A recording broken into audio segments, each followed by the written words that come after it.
It was a bright May morning in Ouagadougou, 2025, when President IBRAHIM Traoré received a phone call that would alter the course of his political life and possibly the world's. On the other end of the line was Jake Sullivan, the U.S. National Security Advisor. President Traoré, President Trump would like to invite you to a live interview on CNN International, Sullivan said. It will be broadcast globally at 8 p.m. Washington time. IBRAHIM paused, his hand gripping the receiver tightly. At 35, he had already faced military coups, economic sabotage, and international pressure. But this, a live global interview with one of the most controversial leaders in the world, was unlike anything before. What is the subject of the interview? He asked, slowly walking to the large window in his office at the Presidential Palace. African Development and Relations with the United States, Sullivan replied. President Trump would like to discuss future partnerships. IBRAHIM knew better.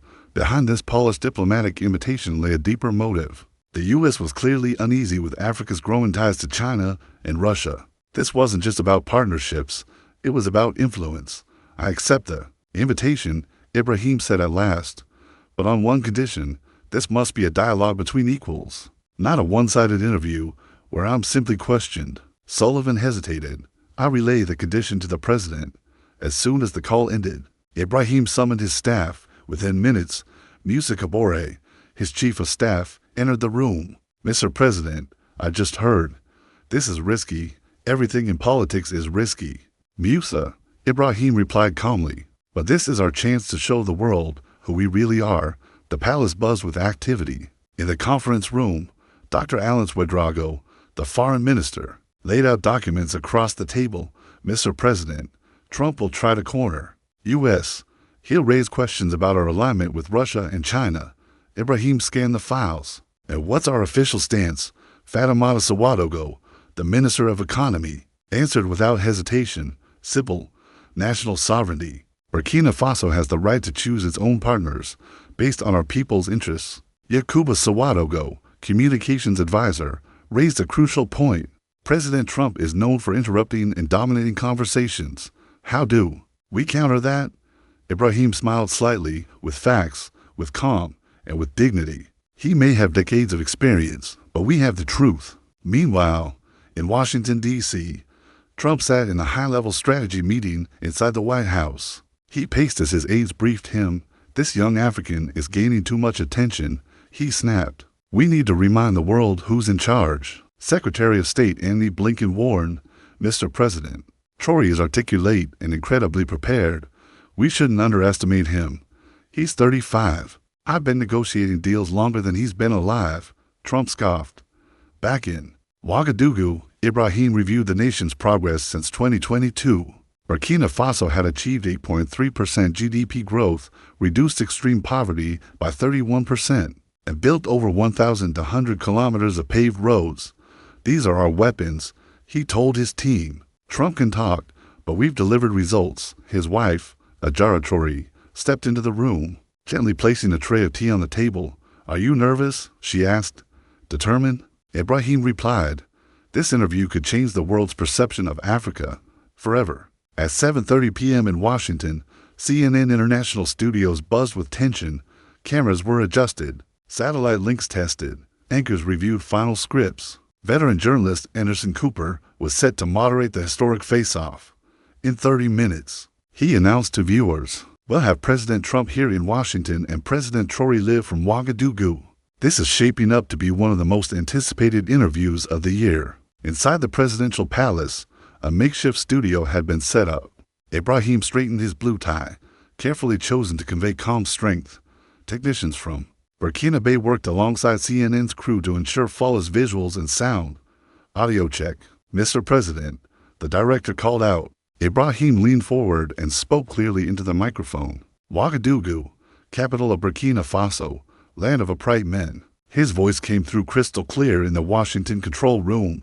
Moments later, President Trump arrived at CNN headquarters, flanked by Secret Service agents. Dressed in his trademark dark suit and red tie, he shook hands firmly with Anderson Cooper. Ready for this dialogue?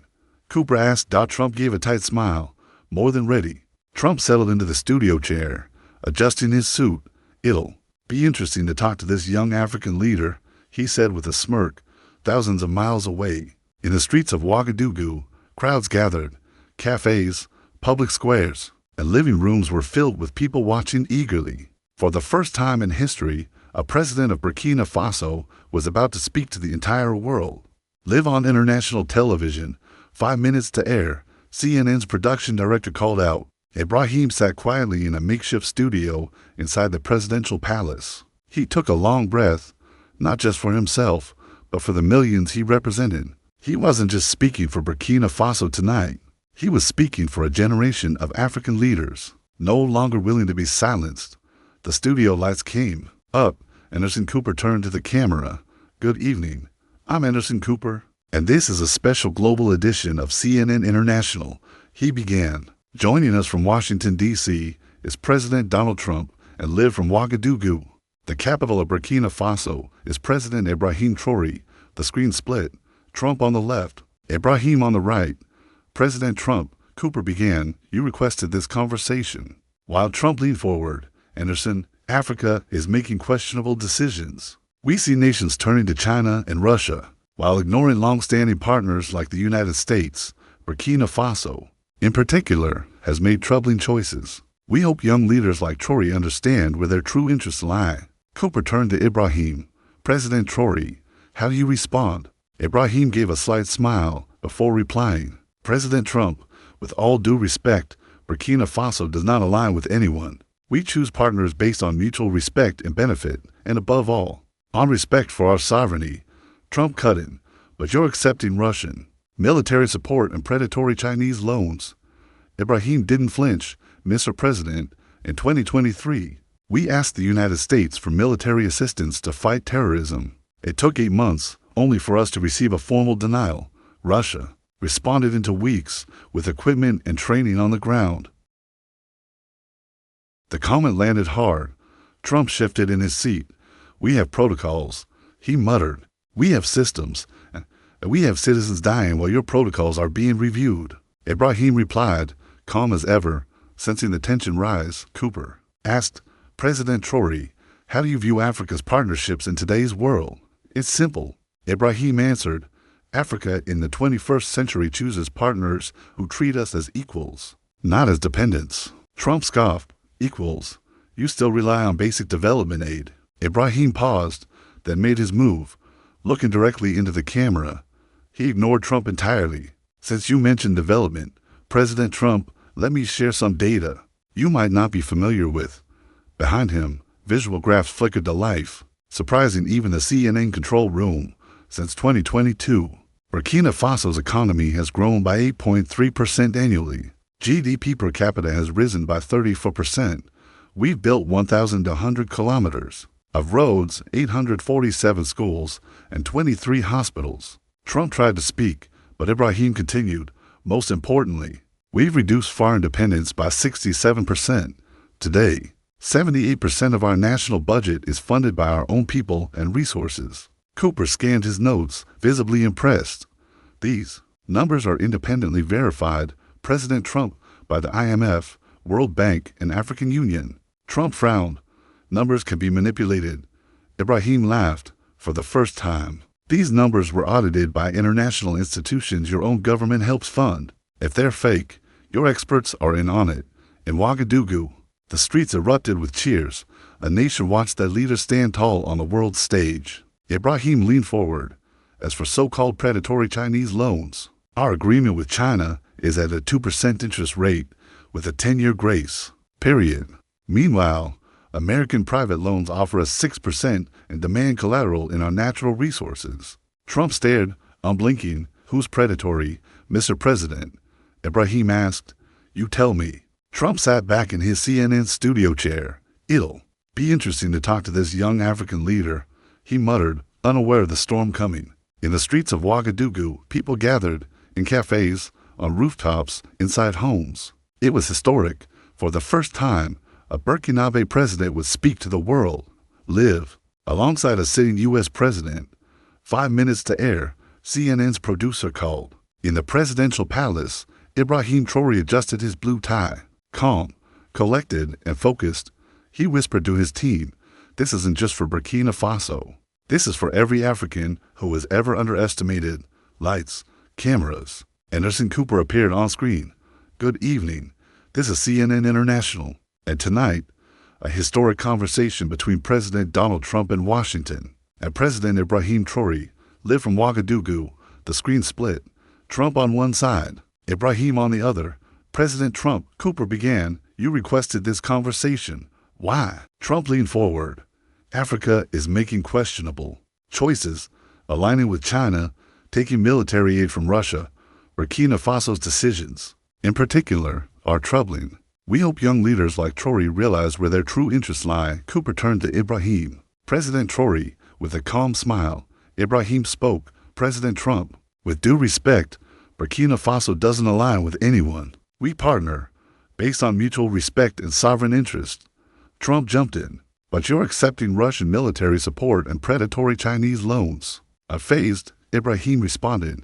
In 2023, we asked the U.S. for help against terrorism. It took 8 months to receive a rejection. Russia responded into weeks with training and equipment. Trump stiffened. We have protocols. Our people were dying while your protocols gathered dust. Ibrahim replied. Cooper interjected. President Traoré, how do you see Africa's future partnerships? Ibrahim didn't hesitate. We seek equality in the 21st century. Africa doesn't beg, we build. We choose partners who treat us as equals, not subordinates. Trump scoffed. You still rely on our aid. Ibrahim calmly looked into the camera. Let me share some numbers, Mr. President. With a subtle gesture, graphs appeared. Burkina Faso's economy has grown 8.3% annually since 2022. GDP per capita is up 34%. We've built 1,100 kilometers of roads, 847 schools, 23 hospitals, and we've reduced foreign dependence by 67%. Trump tried to interrupt. We now fund 78% of our national budget independently. These numbers are verified by the IMF, World Bank, and African Union institutions. Your country supports. Trump's face flushed. Numbers can be manipulated. Ibrahim chuckled. Then you're accusing your own institutions of lying. Applause erupted across Ouagadougou. Trump grew tense. You have no experience, young man. Trump snapped. I built an empire before I was president. Ibrahim responded instantly. When you were my age, you inherited wealth. I'm building a nation. That's not comparison. That's contrast. Trump seethed. You don't understand geopolitics. On the contrary, Ibrahim replied, we understand it better than ever. That's why we no longer accept crumbs disguised as aid. Trump exploded. You'd have nothing without us. Ibrahim didn't flinch. Before colonization, Africa had universities in Timbuktu while Europe was in the Dark Ages. African kingdoms controlled trade routes. We were great before help and will be great again. Silence fell. Even Cooper was stunned. Trump, cornered, blurted out, your countries are unstable and corrupt. With calm precision, Ibrahim responded, let's talk stability. New data appeared. We reduced terrorist attacks by 73% in 2 years. Our corruption index improved by 45 ranks. Our homicide rate dropped 52%. He paused and then dropped. The bomb. The U.S. has 330 million people and 40,000 gun deaths annually. Burkina Faso has 23 million and 1,200 violent deaths total. You spend $800 billion a year on defense. We spend $1 billion and protect our people from actual terrorists. Trump was rattled. He pivoted. What about human rights? Ibrahim smiled. We abolished the death penalty 30 years ago. You executed 18 people last year. Who respects life more? Trump sputtered. That's different. It's different because we're comparing facts, not narratives. Ibrahim said coolly. Your country has 500,000 homeless. Burkina Faso eliminated homelessness by 2024. Cooper checked. The data was accurate. Trump made one last attempt. You have no technology. Ibrahim, unfazed, smiled. Thank you for mentioning that. More visuals appeared. Burkina Faso developed the first integrated solar energy system in West Africa. 89% of our electricity is renewable. Our engineers created irrigation systems that boosted agriculture by 340%. We export this to 6 countries. The final blow came next. We have 94% 4G coverage. The U.S., only 78%. Per your own FCC, Trump paled. These are fake. This is your data. Ibrahim replied calmly, published by your agencies. Cooper knew he was witnessing something historic. I did not come here to humiliate anyone, Ibrahim said, turning to Trump. I came to speak truth. Africa is not a continent in need of saving. It is a partner waiting to be respected. He concluded powerfully, you can continue seeing Africa through the lens of the past. But China, Russia, India, they're building the future with. U.S. the choice is yours. Trump tried to interrupt. Ibrahim raised his hand. I invite you to visit Burkina Faso, not to teach, but to learn. The studio was silent. Trump was stunned. Cooper turned to the camera. Mr. President, thank you for this exchange. What followed was immediate and explosive. Social media went into meltdown. Hashtag TRA or EAQ destroys Trump. Hashtag Africa Rising. Hashtag respect to frickin' Washington. Trump stormed out of CNN without comment. His aides scrambled to contain the fallout. In Burkina Faso, people celebrated in the streets. Ibrahim had not only defended his country, he had redefined the global conversation around Africa. World leaders called. Macron, you are masterful. Xi Jinping, Africa has found its voice. Putin, you've shown the world the new Africa. 3 days later, 5 African countries canceled trade deals with the U.S. The African Union called an emergency meeting to restructure its foreign partnerships. Burkina Faso received investment proposals from 47 countries in 72 hours. At a local press conference, Ibrahim said humbly, I didn't fight America. I fought for dignity. We want partnership, not paternalism, and he meant every word.